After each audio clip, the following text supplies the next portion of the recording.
Bonjour, je m'appelle Sarah et je suis responsable de programme au sein de l'équipe de formation en ingénierie de notre entreprise.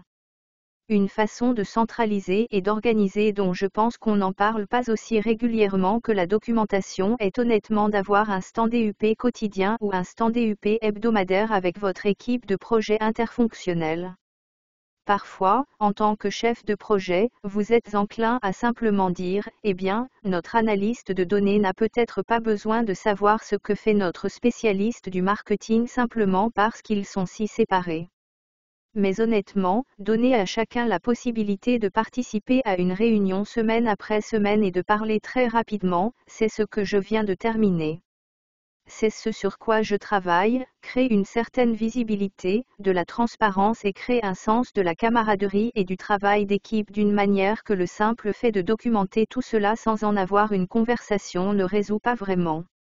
Le but d'un stand DUP n'est pas d'être quelque chose dans la durée d'une rétrospective ou comme une mairie. Ceux-ci sont censés être aussi courts que possible. Je les programme généralement sur 15 à 20 minutes et je suis content si c'est plus court.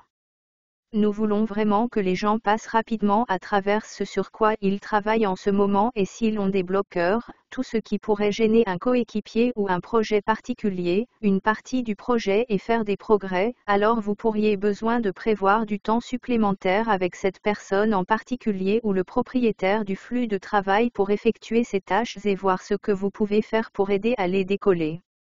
Une autre chose à considérer avec un daily stand DUP est que vous allez probablement travailler avec des gens dans de nombreux fuseaux horaires différents, dans de nombreux endroits différents. Ma recommandation est d'envoyer un test instinctif ou un sondage du genre « Allons-nous d'accord pour faire 11 heures et allons-nous d'accord pour faire 16 heures et ?» Puis s'y tenir pour vous assurer qu'il s'agit d'un consensus avant de simplement le mettre sur le calendrier et de vous attendre à ce que tout le monde se présente à chaque fois.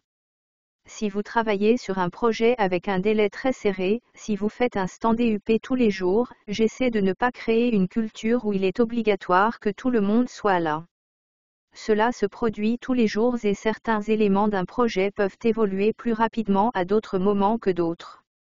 Un excellent moyen de garder les gens dans leur boîte de temps au cours d'un stand-up quotidien ou de tout type de réunion consiste, avant la réunion, à créer un ordre du jour et à écrire à côté de celui-ci le nombre de minutes que vous espérez allouer à la mise à jour.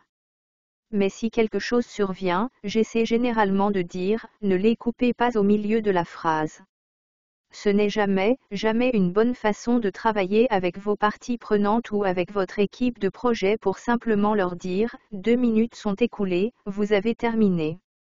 Mais dites simplement qu'à un moment donné, lorsqu'il y a une pause naturelle dans la conversation, et nous devions en fait donner à cette autre chose encore 10 à 15 minutes, alors pouvons-nous y mettre une épingle et y revenir si nous avons le temps plus tard et sinon lors de la prochaine réunion.